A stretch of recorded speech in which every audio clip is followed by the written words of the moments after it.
Welcome to our second webinar. We are Commonectri Uistatua, and this is a very new venture for us. We are getting over a few of the glitches from last week, our first one, and we will be re-recording it, so it's perfect to go out as a recording. This week, we're looking at how adults have fared on the island during COVID. Last week, we looked at the children and we saw how resilient they were and got a very clear idea of all the different active things they'd done. I think the same really goes for the adults. We had a little project called the Telephone Tree Project, where volunteers had choices. They could either ring up one of our members who usually comes for our lunches and keep in touch with them over the phone, just to check that they were okay and have a friendly chat. Or people could write a diary or do an artwork. There are various choices. And St Andrew's Open Virtual Worlds have very kindly organised this as the launch of a virtual exhibition. Last week we had the Children's Gallery. This week it's the Adults Gallery and Archive. So the Telephone Tree Project produced some really interesting findings. So I think we'll show the slides now, Ian.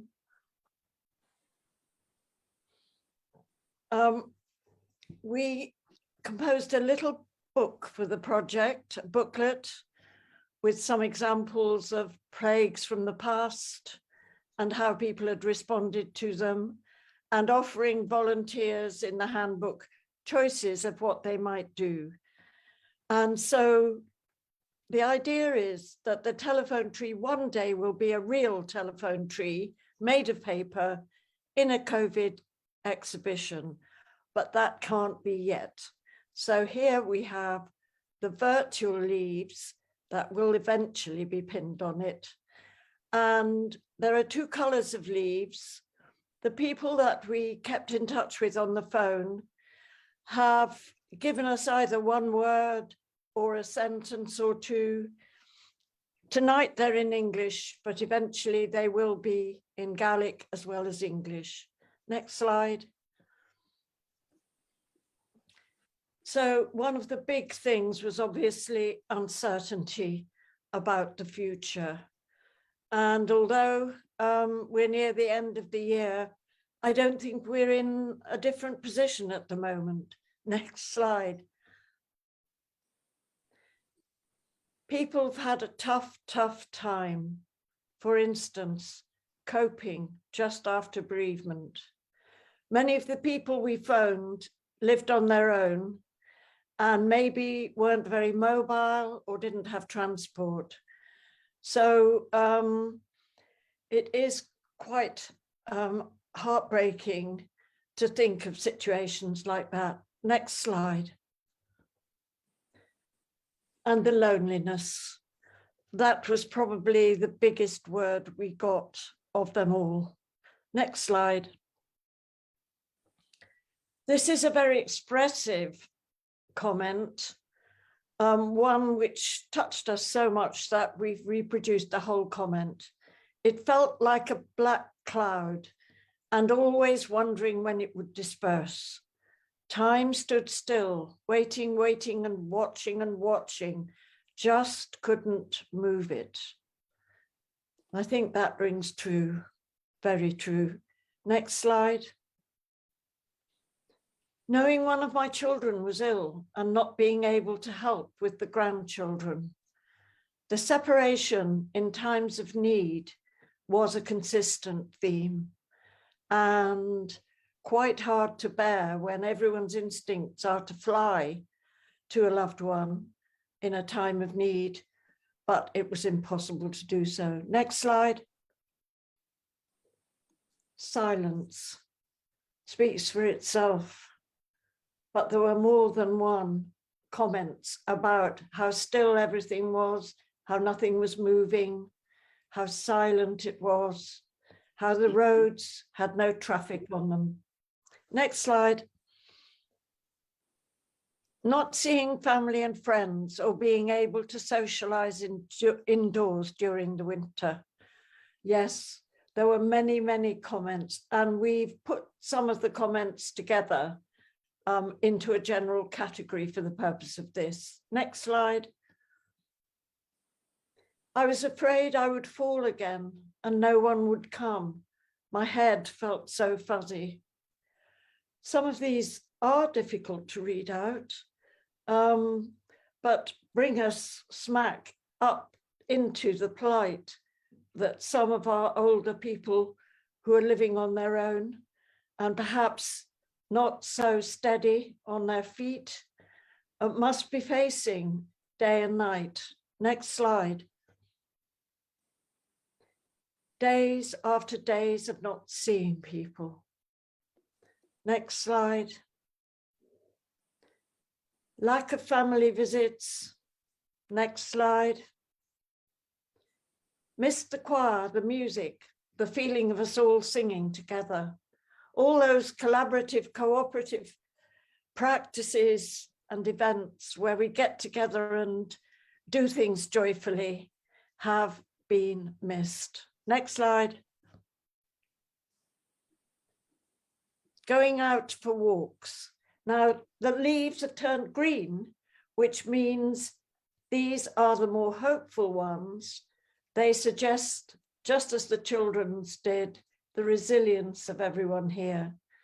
So going out for walks, I got quite hardy last winter, meeting friends for walks and picnics outdoors when we would normally have been sitting indoors in warm cafes.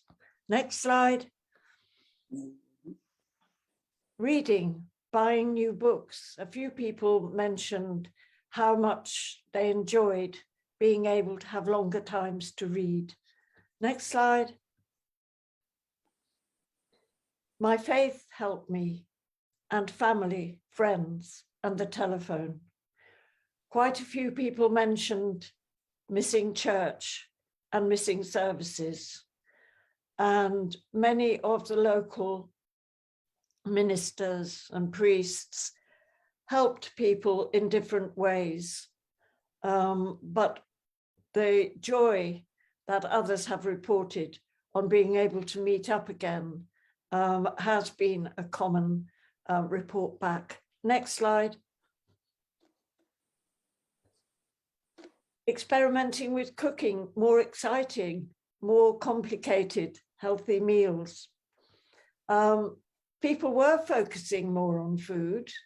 And I think the little recipe book that Taiskias Hollis produced has certainly made me a bit more adventurous. And I think because you couldn't go out on special occasions, you probably pushed the boat out a bit more with food. Next slide. Working from home.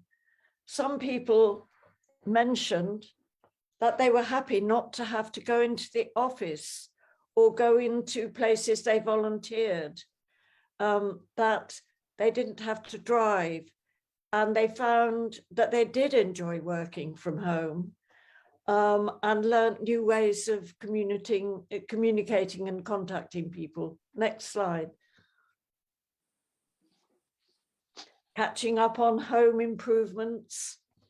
Again, people tidied shelves, made wills, did all kinds of painting jobs and sorting jobs. I think if you're at home, you notice things more. Next slide. Zoom. That was mentioned quite often. You could meet up across continents without the expense of traveling there. And many families Zoomed to America, Canada, Australia, and really found that a useful way of meeting up. Next slide. I loved having time to be in my house all day.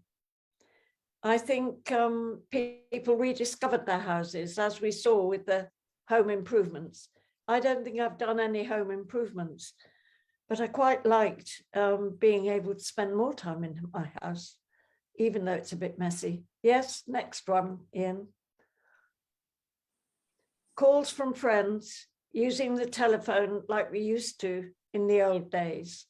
The telephone, I think, came back into its own.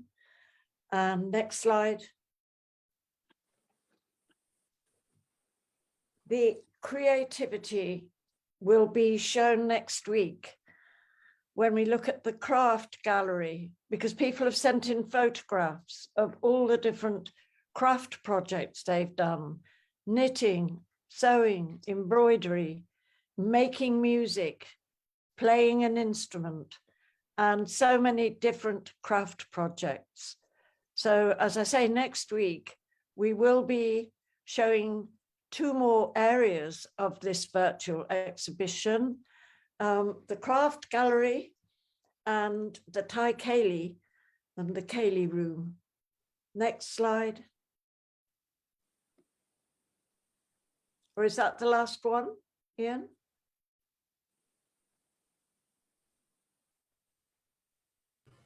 That's the last slide. Yeah. So thank you very much, Ian, for doing the slides, and Anna for doing the leaves so beautifully, and to all the volunteers who contributed to the telephone tree. We also did telephone tree work with Craigard, and as I say, the children have done their own things. There was an alternative to making contact. A diary was suggested, and I'd like to introduce you to now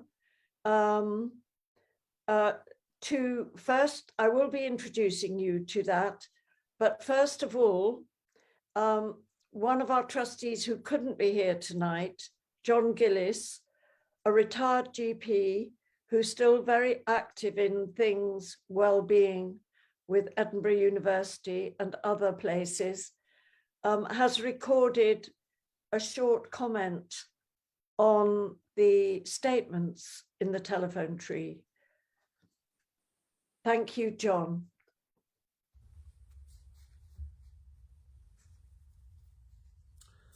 Fiscama, Charachin Sikarstjen, Gamulishkul can Nuringo vi Kola Rave Enoch. Ach Murantangu Madi Morrison is on the Kudav Clara Big Yearliv is on the webinar active.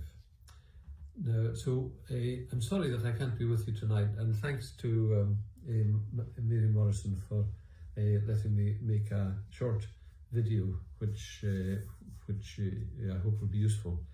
So she sent me the telephone tree responses, and I think they're really interesting and help to point a way forward. The difficulties that have arisen during COVID, of course, are those of being alone for many people and the loneliness that comes from that. Being unable to help others, including family, due to all the restrictions we've had. Fears about health, your own health, and how to cope with being unwell. And also the uncertainty, not knowing how bad this was going to be or how long it was going to last. Just a lot of uncertainty. And someone described a black cloud as if time had stood still and every day was like the day before. And so obviously these are very, very real concerns. The thing is that human beings, through evolution, we're not really designed to be on our own. We are social animals. And so the pandemic has been a big disruptor to the way we normally live and the way we would like to live. I think also in some ways, if you think about the response of some people being unable to help others in family, we're also basically compassionate human beings, and compassion is just an ability to recognize pain, distress, or suffering and to do something about it. And in many ways, the pandemic interrupted our natural responses to help others in the kind of spontaneous way that we would choose to have done so. The other part of the telephone tree was what helped, and people mentioned going outside, reading and buying new books, perhaps having more time to do that. Many people found that their faith was very helpful, and if people were working, the ability to carry on working from home, something that's really just been enabled by the broadband technology in the last few years in the Western Isles. People knitting, sewing, playing the piano, local craft projects, and cooking. Cooking became quite a big thing during the pandemic for many people. And also some people discovered Zoom. So Zoom's been around for years, but it's only during the pandemic that its use has spread to enable people to communicate without being in the same place. So as always, people are resilient and found different ways of coping in difficult times. And I think people in North Uist are naturally resilient, they're neighbourly, they help one another. And I think these came to the fore during the pandemic. So I'll come back to that at the end. A couple of things to mention. Just some academic research, and it's easy to think that academic research is just academic and is not relevant to the real world, but in fact that's not true, because it can sometimes help point to what works and what doesn't work. So quite a lot of research has been done in England and Scotland and throughout Europe from University College London, led by a researcher called Daisy Fancourt. And what her research showed, and that of her colleagues across Europe, was that being involved in some way in the arts or cultural activities substantially improved people's quality of life, but also actually improved people's length of life. People who did this, no matter where they came from in society, tended to live longer than people who weren't engaged in arts or cultural activity. Why is this? Well, I don't think it's well understood, but I think there's two things. One is that being focused on an activity, whether it's a sewing or knitting or playing a musical instrument or painting, or being interested in these things, means that you have a focus in your life. And I think that's often good for mental health to have a focus. Also, many people want to get better at what they're doing, and again, that's really good for brain activity if you want to improve something that you're doing. And the other thing is that often, this was pre-COVID, this research was done, people got together in galleries or in concert halls or in choirs to do that. So, but I think it's quite a big pointer that engagement in some sort of cultural activity, it's a rather posh term, but it means doing the things I've described is basically good for your health, it's good for your quality of life, and it might even help you to live longer. And I think there is a session on Cure is Cures next week after this.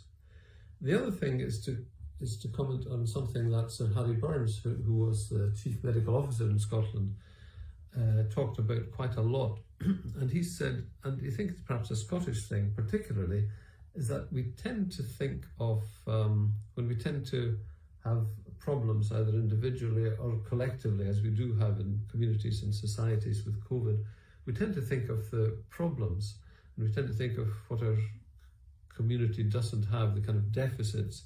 Whereas what Harry suggests is that we need to look at and strengthen what he described as community assets.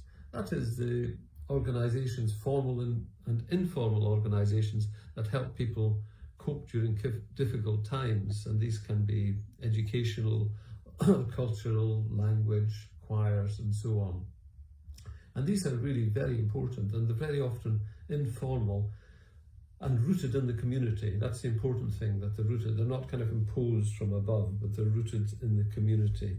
And I do believe that North Uist is rich in these. Commonwealthry Uist is one of them, but there are many other formal and informal organisations. So these are just a few thoughts. I'm sorry, again, not to be with you tonight. Look forward to the outcome of the webinar and to contributing more in the future. And I hope you have a very good evening.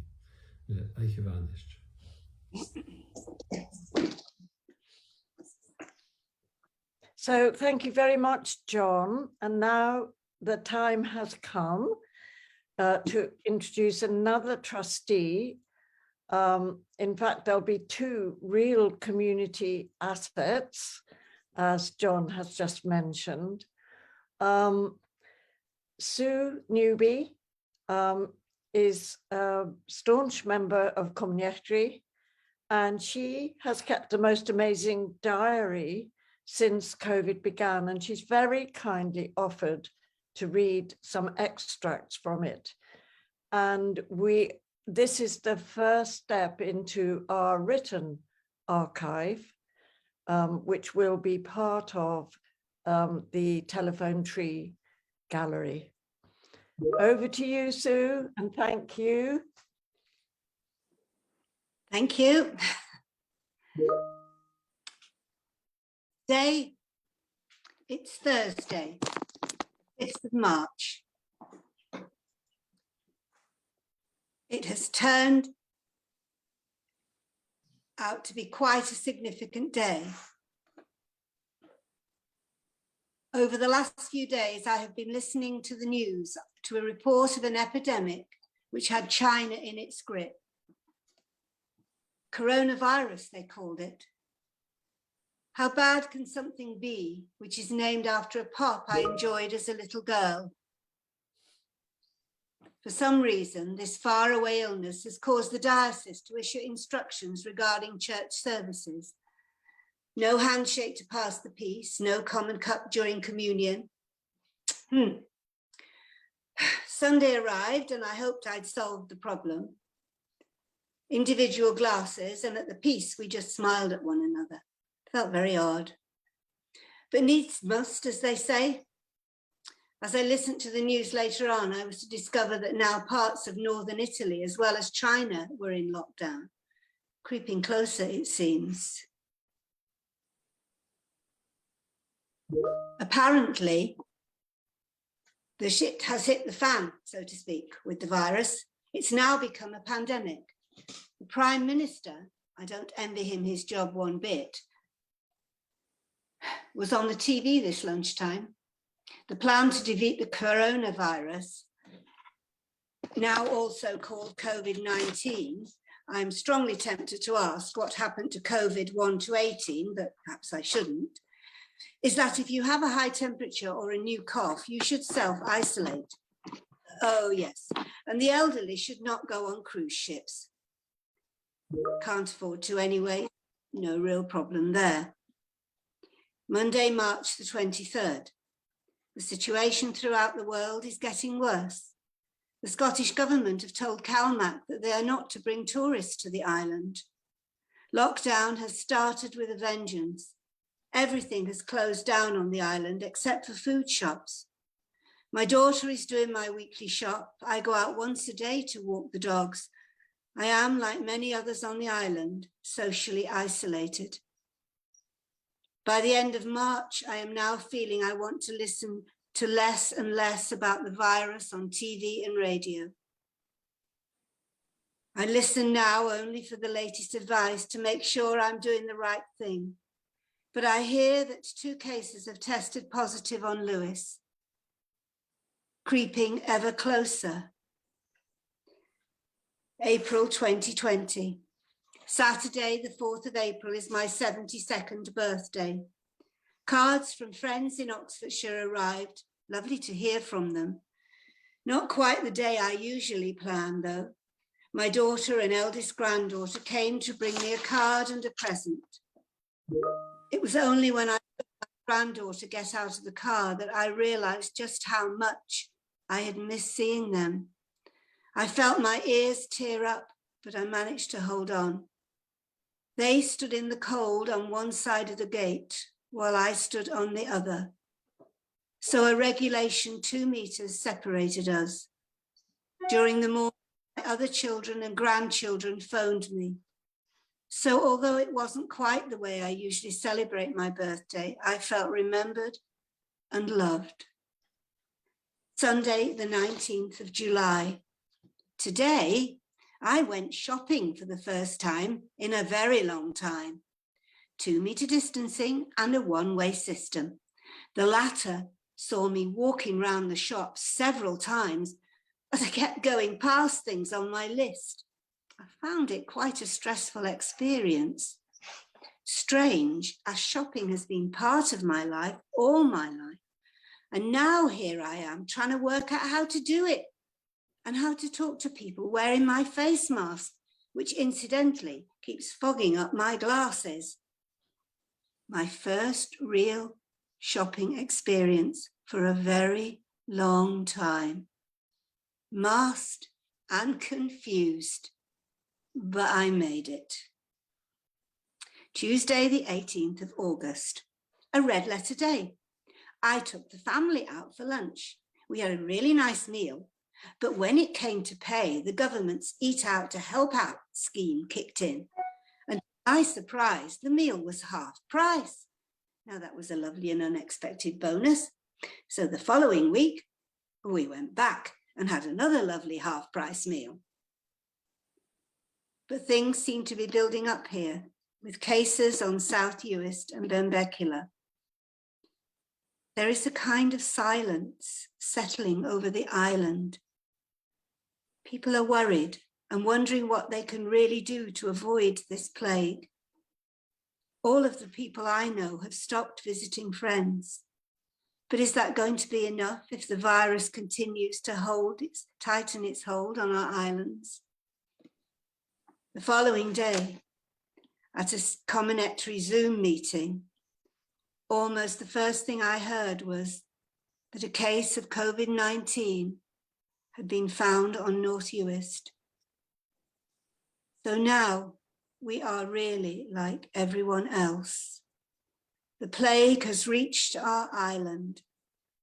After 6 months of feeling like everyone else, locked down and worried, we are now really like the rest of the country, no longer COVID-free. So we wait. We wait to see now what happens and how things develop on our beautiful island.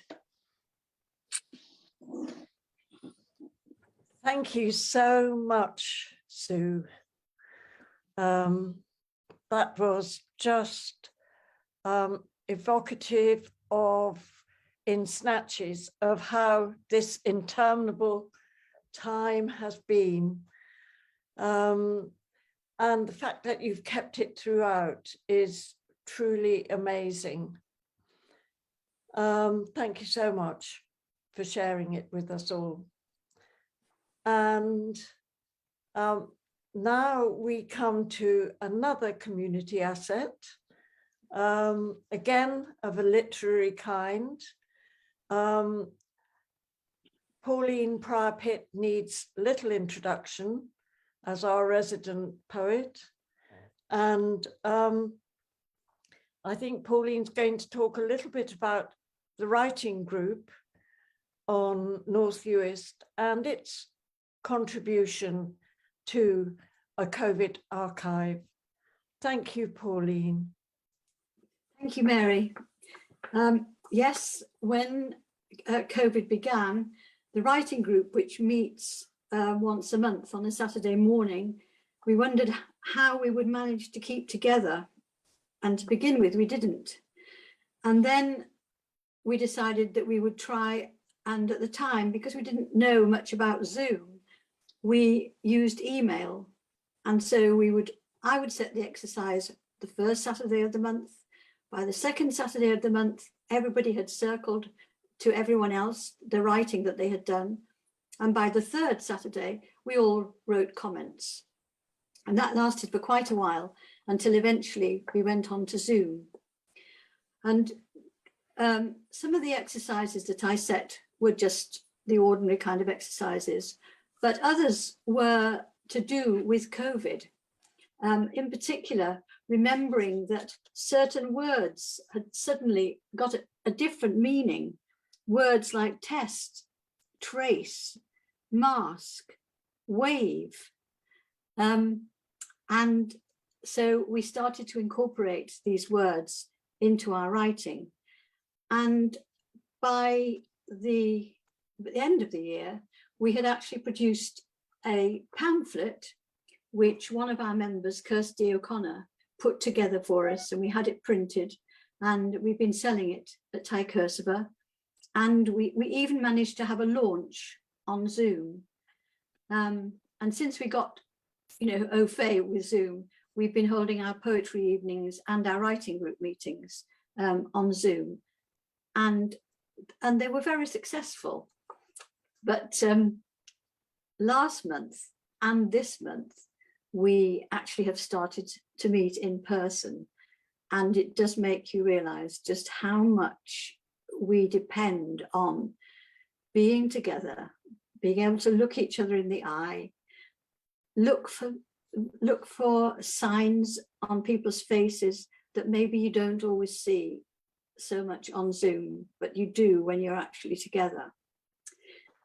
Anyway, I would like to read you my two poems about the coronavirus that are in this pamphlet.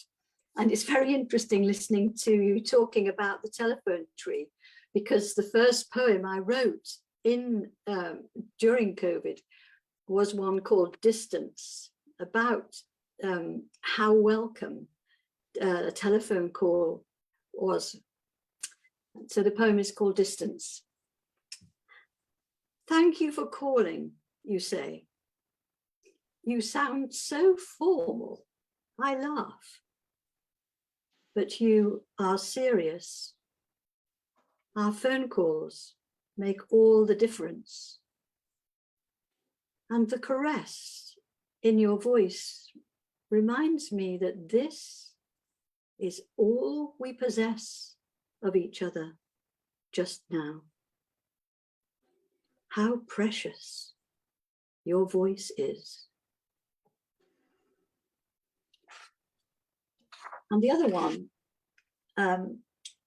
I was isolated. I live on my own now, and I eventually began to think of isolation as being a presence in my house. It altered the way I was living in the house, and so I imagined that isolation was a house guest, somebody staying with me. So this is called Isolation as a House Guest, day 120.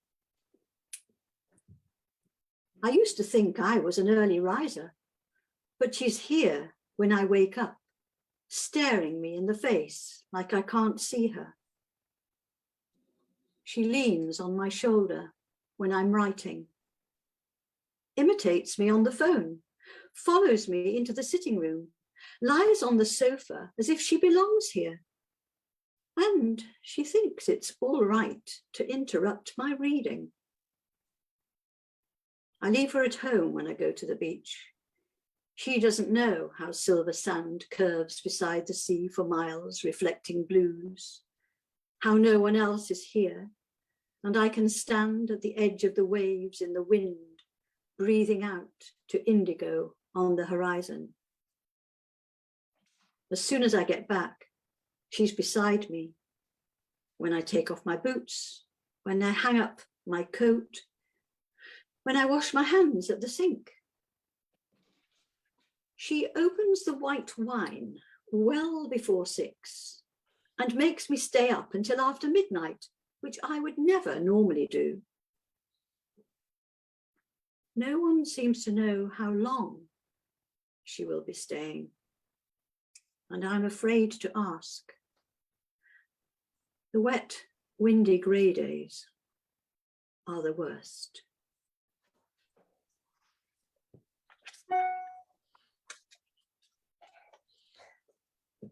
Thank you, Pauline. I think the two poems are so different. Yes, they are, aren't they? Just so different, but just, I think we go through so many, I think our moods are probably a bit more evident to us at the moment.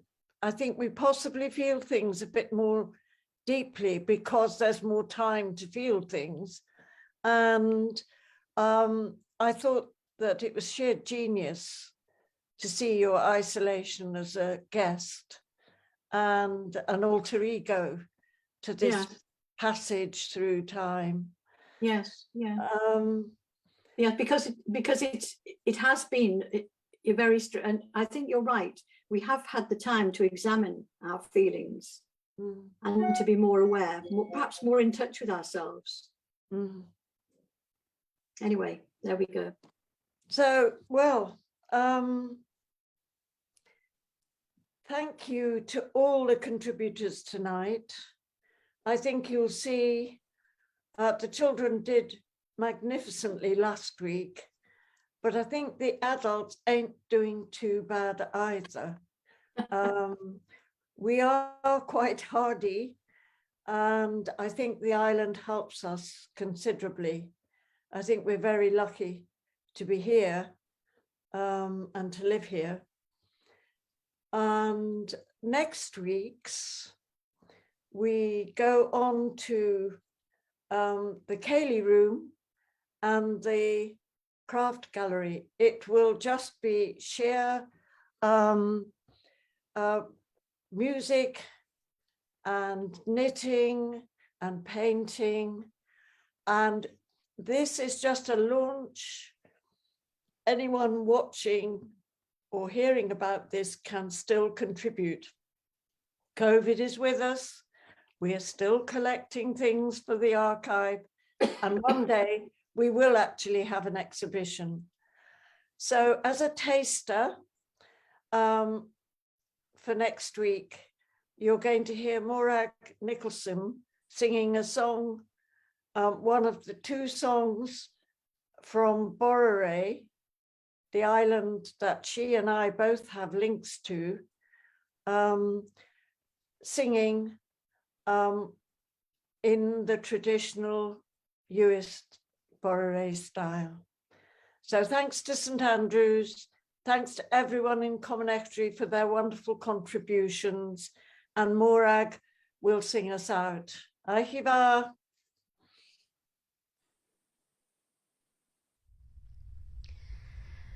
O mo hielan nach nusa kianan Gurte haidian edum chin harness gohan Shega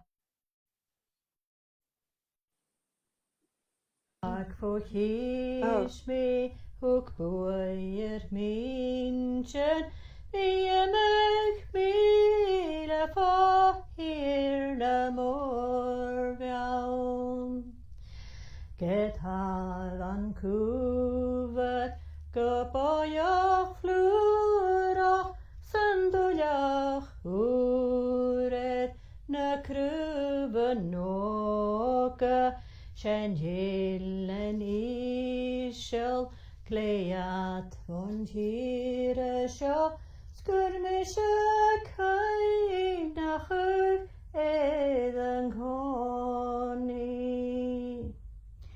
Strooi nach mische Van och se stimmet Es bjaunten oeist Fietjen vom hoher Verfassen loche Snel lagan oanja Gubin am hloasen Vug fuabnes mjara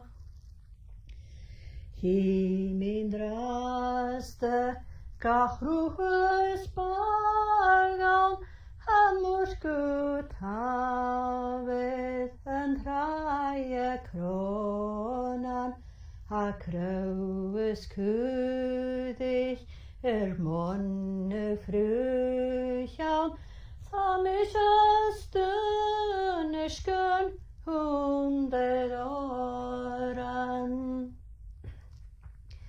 Tyrne nokri Vakti hol kjolvar Søchlach vi kolai Nooit boik volase Man kjenner bonne Scheinen noran Skun guhes brona hi Orn prachaun.